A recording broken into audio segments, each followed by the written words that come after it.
ભુજના ઓમ સંસ્કાર ધામ ખાતે આજે મહાશિવરાત્રિના પર્વની ઉજવણી કરવામાં આવી હતી। આજે શિવરાત્રિ નિમિત્તે સવારથી શિવ મંદિરમાં પૂજાપાઠ માટે ભક્તો ઉમટી પડ્યા હતા।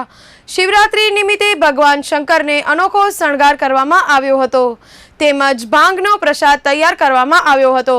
ઓમ સંસ્કાર ધામના ધ્રુવકુમારે ચંચળ ન્યૂઝ સાથે વાત કરી હતી। ધ્રુવકુમાર શાસ્ત્રી, ઓમ સંસ્કાર ધામ મંદિર ભુજ। આપ સૌ બધાને ચંચળ ન્યૂઝના માધ્યમથી મહાશિવરાત્રિ પર્વના ઓમ નમઃ શિવાય, હર હર મહાદેવ, જય ભોલેનાથ।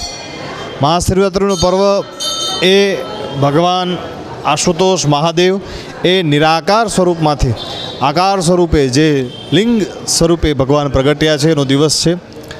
ભોળાનાથ મહાદેવ એ દેવાધિદેવ મહાદેવ એટલે કહેવાય છે કે બધા દુઃખનું નિવારણ એની કને છે।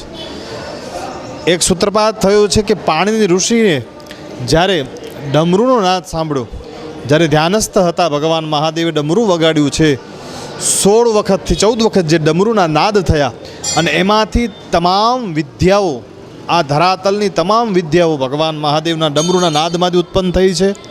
મહાદેવ વિદ્યાનો દાતા છે, મુક્તિનો દાતા તો છે, પણ શિવ એ શાંતિનો દાતા છે। કલયુગમાં માણસે બધું જ પ્રાપ્ત કર્યું છે, પણ મૂળભૂત શાંતિ એ શિવના દર્શનથી શિવાલયમાં મળે છે।